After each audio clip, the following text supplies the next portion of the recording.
Hi guys. As always, Kidsstoppress is touching upon a conversation that's very integral to all the moms in Delhi this week and in the weeks to come. And that's exactly what we're going to be talking about in today's episode, which is going to be about Delhi pollution and how moms in Delhi are battling this. Joining us today, we have Namita Gupta of Ayurveda, and we have Janani and Parul. I'll throw it open to you ladies to introduce yourselves and take this conversation forward. So, Namita, can we begin with you? Sure. Hi, everyone. My name is Namita. I'm a mom. I live in Gurgaon. I have two daughters, 2 and 6 years old. I was in the US for many years. I moved back about 2.5 years ago, actually in December of 2013. And I was pregnant at the time, and I'm asthmatic. My older daughter is also asthmatic. My father is asthmatic, so it runs in our family. In 2014 is when WHO declared Delhi to be the most polluted city in the world, and this is really when I sort of, stood up and realized what a bad environment we were living in. So I had a really bad winter in 2014. I was on steroids for several weeks. My daughter had several emergency visits. And this is when I really started reading up about air pollution and the harmful effects of the pollution. And the more I read about it, the more I panicked, right? Like most of us are panicking right now. And it really sort of became a decision of, stay here or move back. And I decided to stay here. But I really sort of focused on how do I actually control this situation. So the first thing I did was I started looking for air quality monitors, right? Because if I can't measure it, then how do I, solve something or control something that I can't even see? So I tried finding sort of monitors. I imported one from the US. Eventually, since I couldn't find anything in the Indian market, I actually started a company called Ayurveda to help with data. And at Ayurveda, we've created a personal air quality monitor, which actually looks like this. And you can see the air quality on your monitor. It tells you your PM 2.5 and PM 10. And I use this monitor on a regular basis to check the air quality both outside as well as indoors. Recently, earlier this, in a couple of months ago, we actually launched an app for Ayurveda where we actually sort of show the air quality in different parts of the city, and we're setting up monitors all around the city as well as with the personal monitor. Now actually I can see what the air quality is outdoors and what the air quality is inside. Right. And so based on this, basically this is what Ayurveda does, and I using this along with purifiers and plants inside my house, I've tried to significantly reduce the exposure for my children. And fortunately last year, 2015, we actually had a much better winter. I stayed off steroids. My daughter stayed out of emergency visits. So I actually think that, while the air pollution condition is really bad outside right now, I mean, the numbers are hitting 700 and 800 PM 2.5. It is possible for us to control the exposure for our children by working on indoor air quality, managing children's outdoor time, as well as working with our schools to control our children's exposure. Right. So, of what I understand, and Janani and Parul, please jump in. How long have you guys been in Delhi, and how has the situation changed from the time you moved in?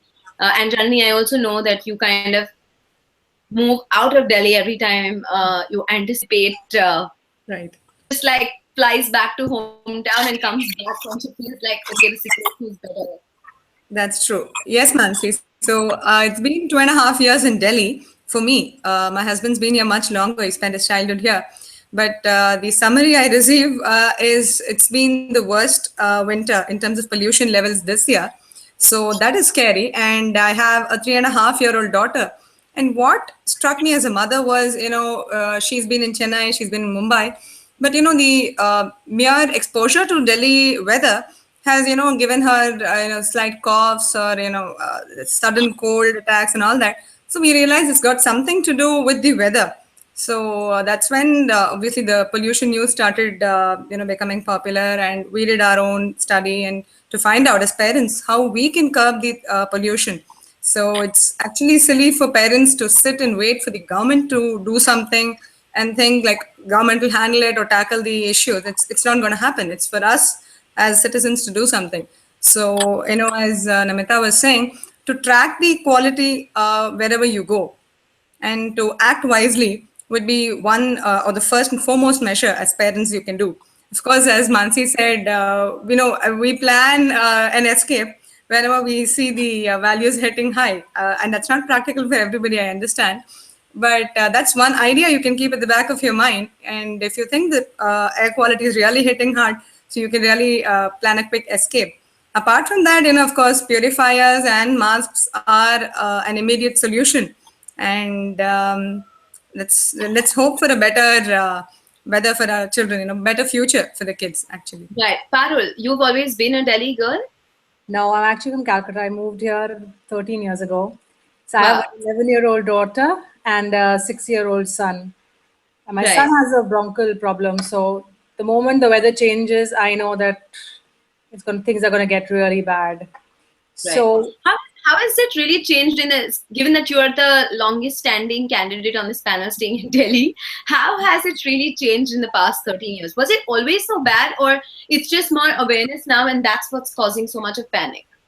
I think it's a little bit of both, because I'm from Calcutta. So Calcutta is supposed to be more polluted, or because it's not as green as Delhi is. So I think it's more to do with the fact that wider roads and things like that. But I think because of the awareness, suddenly everybody's become a lot more aware of what's happening around them. And Right. the air purifiers and the green tribunals and the Yamuna dharnas, and it's everything is just added to that. And obviously, when you have your own kids, then everything you start looking at things when I was growing up, I probably didn't look at as much. But then when you see your kids suffering, then you're like, okay, I need to do something about it. There's something wrong. My kid came home the other day from school and her eyes are red after on the bus. The buses don't have ACs or anything. These are regular buses. Sorry? I said schools are back into play as we speak. Yes, they started Schools Day for yesterday again. They can't shut schools. It's not like a practical solution to really close school. It's what we have to do to, help them. So that brings me to how well adapted are schools in terms of monitoring, tracking, and preventing children while they are spending a significant amount of time in school. So actually, I mean, you mentioned you guys are also working with schools. So are they also using monitors and trackers and therefore putting things into implementation, explaining children in schools about pollution levels and how they can better it as well? I really think that the air pollution levels in Delhi right now have taken the schools completely by surprise. They were not prepared for the situation at all. And it is really unfortunate that even though this happened last winter as well, they did not take the year to prepare themselves for this. Instead, it was the same as last year. They were in panic situation. And given that there was greater awareness, and this year is, even if you look at the data, this is by far the worst sort of pollution winter we've ever had. Right. So, the schools have just gone into panic. So I've spoken with a lot of schools, they're trying to take actions now. Most schools at this point have shut down outdoor activities for children. They declared holidays on days which were really bad. They're trying their best. Several schools are now looking for monitoring solutions. I've gotten calls from multiple schools that have, they've started purchasing monitors to start actually tracking and understanding when air quality is really bad. Because really, once you start looking at the data, then it gives the schools also the power to decide when to send the kids outdoors, when to keep them indoors, to shift their timings, right? Usually 12 to 4 is the better time of the day. So for example, my daughter's school, they've shifted their timings from 9 to 12 to 10 to 1, right? Which is awesome because the exposure in the mornings is much higher than during the day. So schools are trying, I think they're encouraging masks in school now, which is really good, right? Like all last winter, my daughter wore a mask to her school and she was the only child in her class wearing a mask. This time, several other children are wearing masks and her teachers are actually very supportive. Every time they leave the class, she reminds them to wear a mask. So I think the change is happening and schools are trying, but we really need much better regulations from the government to help the schools, right? Like if you look at the history of education in Singapore, they actually have clear regulations for schools on what they need to do when AQI goes to 100, 200, 300, 400. And unfortunately, our schools don't have that. So they kind of left to themselves, to try to figure out what to do for the kids. Right. So that brings me to a very interesting point where you mentioned that your child is so aware that she needs to do this, right? Because she obviously understands the consequences of not doing it. So really, what is the life of a child currently living in Delhi, and how sensitized are the children to the fact that this is reality, and they just, I mean, if you tell kids, Acha, abhi don't go out and play right now, they understand that yes, this is for my own betterment. So how do you explain, so one, how sensitized are the kids to the situation, and do they rebel? So Namita, did your daughter last year say, I'm not going to wear this because I don't want to be the only one wearing that thing on my face? Or Janani, how do you explain to a 3.5-year-old, which it's hard. And really, what's the day in the life of a child in Delhi? It is tough, trust me. And it's she just feels that initially, at least, she felt it's one of those disciplining things that mommy started again. But as we always say, it's important to teach kids new words and teach them and make them feel in sync. So even if she's not going to understand in depth of pollution, we teach her the words called air pollution, mass, purifier, and all that. So every time I shift my purifier from my hall to my bedroom, wherever, so she immediately responds to it. So she's slowly trying to understand that these are the times mom will not allow us to go into the park or step out for shopping or something. So it starts from home. So we need to make them understand that it's not going to be easy for them, and it's going to be difficult. And starting home remedies, like how we handle at KSP, home remedies and whatever you can do after the kid gets God forbid a cough attack or something. That's Right. they need to understand that they understand the drills. So you need to make sure that they understand what's going on. So we need to keep talking to them. Sure, Namita, how about you? So, like last year, I actually had a pretty tough time getting her to wear a mask. She was 5 years old, so at least she was a place where I could explain things to her. The first few days I sent her to school, like literally there were the crying bouts every morning where I wouldn't let her go on the bus without a mask. And, she'd be crying and I tell her, okay, if you're not wearing a mask, you're not going to school. And I literally kept her home one day. I actually didn't. I'm not very proud of the way I did it, but at least it worked. I think she understood that I was really serious. And then after that, like she became much better about wearing a mask. I know moms who have done a much more creative, who have use more creative ways to get the kids to wear masks, like make them feel more like a super, some sort of a super action hero and play ninja games with them with a mask. And, so I think there are creative ways to convince younger kids who can't really understand air pollution. But it is tough. It's tough to, I have a 2.5-year-old, and honestly, the way I make her wear a mask is I tell her, if you wear a mask all day in school, I'll give you a burfi when you get home. And so coming to 2.5-year-old to a 12-year-old, how do you explain to the older ones who already understand, but they're obviously, this is not cool, so I'm not wearing it? How do you handle the attitude of an older child in wearing a mask? It actually happened this morning, and she's like, it stinks, and I'm gonna look so weird, and she just didn't want to do it, and it was really tough. And then my younger one thought he was a Star Wars hero, because it was actually like Star Wars, what we used to think was in the future never would happen, but that's what's happening around Delhi, because you have people and kids walking on these Vogue masks and things, and it's actually scary to see it, because you always thought it can never happen with us, but that's what's happening in schools. Even adults are walking around wearing masks all the time, and Right. the not easy to explain anything to. Right. We've actually got a question from a reader who says that she wants to know that is it okay for them to send their children by public transport, not public transport, but by school buses and etc. Are you guys okay with sending them by school buses to school, or you would have the schools given freedom for them to travel in private cars, etc., which are far more controlled environment? My children go to DPS, and they travel by school bus. It's more like a public bus, because it's one of those private buses that the school uses. Yeah. So As much as I do, I'm not happy, because they came back from school the other day with eyes red, eyes watering, headaches. But there's nothing I can do. But it's not something that I can control over a period of time. This is what we have to live with. That's the way I feel, at least. And we have to do our bit of making it easier for them and educating them enough to take the steps to, handle it. It's not going to disappear. This pollution is here to stay till we and the government decide what we want to do with it. And I can't take my Right. kids off the bus because it's just not practical for me to take them to school every morning, bring them back, work, everything. It's I know just not. it's just not practical for me. Right. Right. Namita, you were saying something. Yeah, what I was saying was it's actually very important for schools to tell parents to send their kids in schools.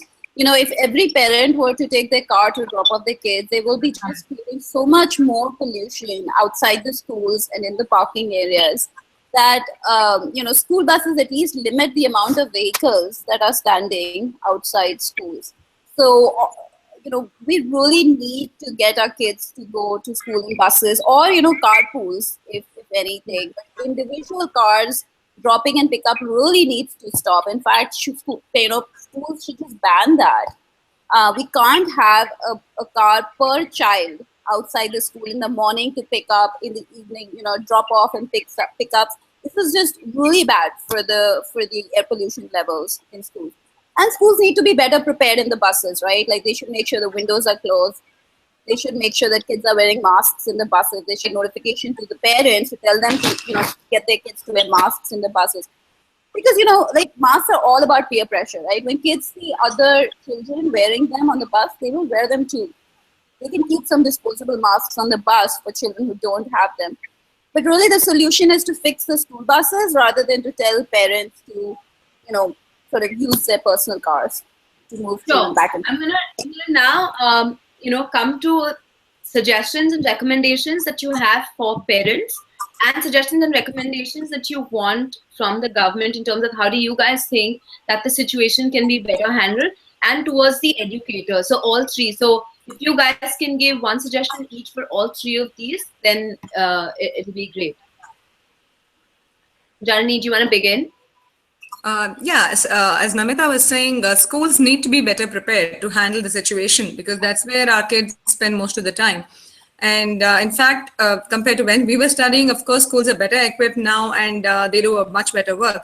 And just like how they provide air conditioners and all that during the summer, it would be great if they provide purifiers for classrooms, each classroom, especially for the younger kids, that's who are most susceptible to this. So that's something the schools can consider. And a suggestion in terms of, all of us are discussing all this about pollution and about vehicular pollution. We have an article today also in KSP about that. But we forget it as soon as things become normal. Say Jan or Feb, when things are better, we completely forget it. And then we start harping about it in May when summer is peak. So that's when, vehicular pollution, I think, is the biggest culprit, especially in Delhi. And there's some awareness that needs to go on among the people of Delhi. The odd even helped, but a very small extent. We need to do something big and together to, carpooling or using public transport. It's something, a citizen awareness program needs to come up to curb vehicular pollution. And I think that is the biggest culprit for Delhi's current status. Sure. Parul, what about you? See, what our school has started doing, and I think that they're on the right track, is that since they're not being allowed to go outside, the kids still need to vent. So they started a lot of these yoga classes. So a lot of pranayama has started in school. So for the kids, the om and all, it's become like a fun thing, but it's still working for them because they're at least understanding that you need to have a breathing technique. I believe in yoga, and my kids do a pranayama every night before they sleep because I just think it kind of calms them down and it helps with their breathing issues because the son has a problem. So I think that way the school is doing a good job, and they've made carpools and the bus compulsory. So only if you can say that, no, my son, the bus route does not come on my stretch or whatever, and I have a problem, carpooling with somebody, then they're saying, okay, otherwise you have to get onto the carpool or the bus route because it's like crazy otherwise. No, I can hear people. Hi. Right, Neeta, hi. Hi. Hi, Neeta, thanks for joining in. It's okay. Neeta's also written a book called Polytrap, which is exactly about the issues that we're talking. So Sunita, very quickly, do you want to share with us about Polytrap and add in about the current conversation about pollution in Delhi and how we can sensitize kids about it? Yeah, see, I've been with the environment thing for a long time, and I'm an educator, so I'm always dealing with children. And children are blunt, you see. Children, they want to know everything, the facts. They don't like it twisted. Yeah. And the easiest way to reach out to the children is through simple language. You know, there's no point using flowery language. Secondly, I feel that the best way to reach out to we adults, because, you know, the problem is that, you know, I feel that we have this too much of intelligence and that's why we go haywire. But the best way to reach out and make these us, you know, we adults to understand is through the children. Because once a child tells the truth and you know it's the truth, the adults feel ashamed. So I feel that the best way to take care of this business of taking care of our one and only planet, the best way to reach out and make sense to us is through the kids and through simple language. So like my last session was with 4-year-olds, you know. So just before entering the room, they told me they're 4 years old. I said, okay, my God, you know, like I've always been a senior teacher. So how do I reach out to the 4-year-old? But I did. So I played games with them. It's called the I Spy, because the book also has an I Spy, you know, in it. So I played game with them. Then I, on one page, this is the first page, which is the Sea World, I wrote a song and I composed it. So I sang with them. And as I was singing, I was talking to them and singing. So it was basically to make them understand. And then in my song, it says, who are they and what they are. You know, it says, under the water, under the sea, lots and lots of creatures swimming by me. Tell me, mama, who are they? Tell me, mama, what they are. So basically the what they are the garbage which will come in the end. So who are they? We speak about all the different animals in the sea. And then what they are is the last thing which I come in. And the moment I bring what they are, I saw a picture of the earth with garbage in it. Right. Actually, it had all plastic toys. So they first identify with their plastic toy. Oh, that's, you know, that's a little duckling and that's a little Poopy the bear and all the thing. But then I said, what are they made up of? And it's plastic. And then I have a little basta, which has got all the plastic in it. So then I slowly take out that basta, and then I've stitched all the various types of garbage in it. And then I tell them about, you know, this is the garbage I'm talking about. This is what the plastic it is. And then I relate them to their school, their Delhi, their India. And then I tell them, you know, I talk to them about 4 years old. I talk to them about the Great Ocean Patch. If you're aware of the ocean patch, which is the plastic garbage which the oceans are collecting 80% of our waste from our home. I think, Nita, you brought up I'm just going to interrupt there. You brought up a very valid topic, because I think, like, coming back to what Janani said about sensitizing kids to the fact, like I know, I mean, Bombay is no better situation, but of course it's much better. But I know all schools across Bombay are getting the kids to clean up and become a zero plastic home. I know my daughter the other day came from school and she said, where are all the plastic bags in the house? Let's get rid of all of the plastic bags that we have. And not only saying that, but also to saying no to a lot of you know, plastic bottles, boxes, plates, and, you know, feeding in plastic or melamine plates as well, right? So all of that is pollution in some form or the other. Namita, I'm going to come back to you, you know, with the thoughts in concluding how Parul and Janani concluded. So your thoughts on three, you know, on educators, the government, and of course for parents. Sure. So, Mansi, I really think we need a three-pronged approach to solving this problem. I think step one, we need an emergency action plan, which, you know, the government unfortunately does not have in place. We have something called an AQI, right, which is Air Quality Index, that the government released last year, which clearly states when AQI is 100, 200, 300, 400, and the health impacts corresponding to those AQIs. But what we don't have is an action plan when we hit AQI of 100, 200, 300, 400, right? So what happened last week was that the Delhi government, they announced certain emergency actions, right? But honestly, the way they should have worked was that they should have already had a plan where the moment AQI hits 400, these set of 10 things should have gone into action. And that includes a plan for schools, right? where, you know, the moment AQI hits 400, all outdoor activities stop. Children, you know, maybe schools are closed for a few days. Children are required to wear masks. Schools need to have purification inside classes. But, you know, there's a sort of emergency action plan which needs to exist. That's one. Step two, we need a long-term plan to actually solve this problem, right? There are four main sort of causes here, right? One is, of course, vehicular traffic. There's garbage burning and landfill burning. There is crop burning, right, which needs to be something that the Delhi government needs to work with the central government and resolve. And there's road dust, right? Now, these are all, and then, of course, there's the Badarpur power plant and some of these other things, right? There needs to be a clear plan to address this, and the government needs to wake up not just in December when this starts to really heat up, versus, you know, really have a plan throughout the entire year to address this. Right.